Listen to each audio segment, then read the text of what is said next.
Very cool. Well, welcome to the Beyond Cinema studio here at Sundance, Celine Sciamma. Thanks. Congratulations on Girlhood. It's kind of done the circuit now where you've had it in 3 completely different countries at least. Yeah. But in terms of the major festivals like Cannes, Toronto, Sundance, has each experience, like with the audience, been completely different? Or have you found that there's been this universal approach to the way people are responding to the movie? Yeah, it's kind of the same experience. I mean, the experience is very different for me because I have like sentimental links to the different countries, and my anxiety is each time new. But so far the response has been quite similar, quite a warm welcome. With I think it's a movie that talks about friendship and that brings also friendship in the room. This kind of fascination in your work with girls of a certain age who have this dilemma between their physical appearance and what's going on internally. Yeah.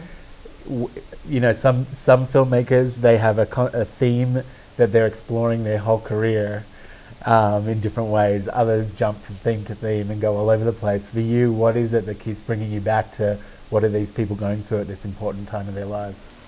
Well, I think it's been I think it's a journey that's coming to an end in a certain way. I mean, I think I'm done with the coming of age story, but I'm not done with strong female character in the center, and I'm not done with the transformation and this dilemma between the appearance, your body, and what you go through. But I might take it elsewhere, like in a genre movie. You know, I could definitely do like a horror movie about a girl, you know, having weird transformation and not knowing what to do with it. So I think it's my obsession will keep on, but in new territories. Yeah. They're obviously the 3 girls that were the central characters in Water Lilies, and then now we've got these kind of much more kind of rough and tumble female characters in Girlhood. For you, exploring not only these different people but different sides and different suburbs of Paris, how much is that informing your work, the different regional centres, the different socioeconomic backgrounds? Because Paris, you know, as we know from the tragic news a couple of weeks ago with Charlie Hebdo, there's so much change going on, it feels like, to the external world at least. Yeah, and there are several suburbs, there are several banlieues that have very different faces, very different architecture, and different social backgrounds. And I think the movies, the 3 movies actually explore different sides. And this one is the most contemporary, the most anchored in a social background, whereas the others were more intemporal. Actually, you couldn't tell when they were actually set. You know, this one I wanted to confront to the image of France today, and to tell about the youth of France today, and to make it more frontally political. Yeah, which is interesting too, because Water Lilies, you know, this kind of yes, of course, all coming of age stories, but very much about sexuality. Tomboy, about gender issues and struggling with that and how to present yourself in order to protect yourself. And then with Girlhood, it seems to be, you know, less about the gender and more about you know, something about the race and background of these people as well. So while you're kind of sticking around these sort of similar subjects, the way you've been exploring them is from different big world issues. And so for you, is Paris and its surrounding suburbs, is that going to feed, is there another suburb already in mind? Is there another class or another group of people in France or in Paris already in mind for the next film? Or are you kind of ready to go, I would need to make a movie in New York? Like, I don't think I will make a movie in New York. Well, maybe, you know, I've had interesting meetings here, you know, so who knows what might happen. But I think I want to work at the periphery. That's what the suburbs and the banlieue is. It's the periphery. And I think it's a place for fiction, because when you are at the periphery, you want to go to the center. So there's already a strong objective for the characters. And but they are very various periphery, you know. And I'm thinking about a movie that would be set really in the past, for instance, which is the periphery of present, you know. So, but I'm not set yet for. But I don't know if I'll go with another suburbs. I think I want to go somewhere else now. Maybe another country. Why not? Yeah. Yeah, oh, that would be cool.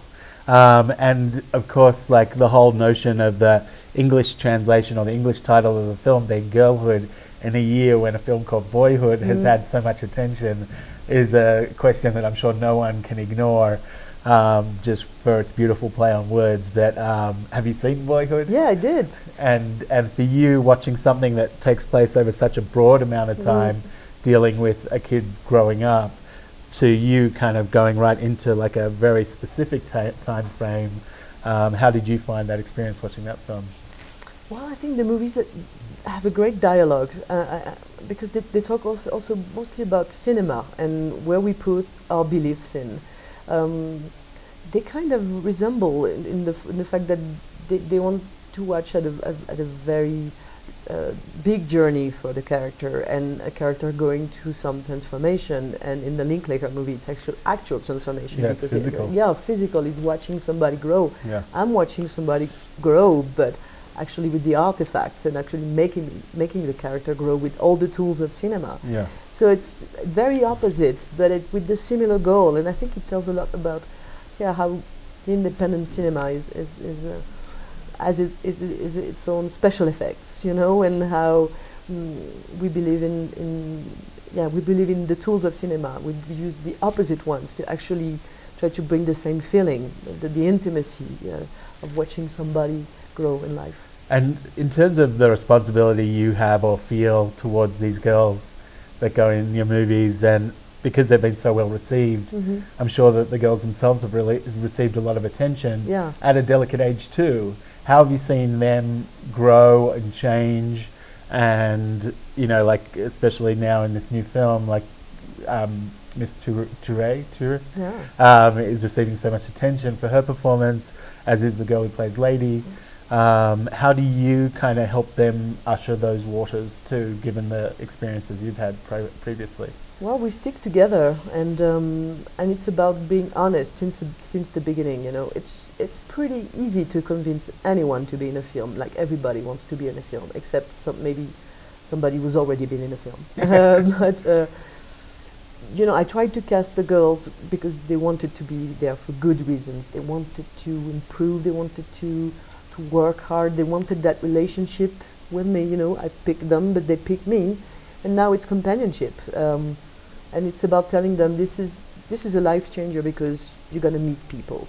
That's what changes your life. It's not because you're not gonna become a star. You know, maybe you will, but that's not. You know, it's about being careful and caring for them and not not letting go when it's done, once the promo is done. So I find it interesting that actors get to work with many directors and then learn the different moods on set and the way different people work, whereas directors are not often getting a chance to work with other directors and see how other people do things. Yeah. For you, how did you kind of learn what rules to create, what moods to create in your environment? Well, I think that's why I did 3 coming-of-age stories in a very reasonable economy. It was to figure out what kind of director I wanted to be, or I was.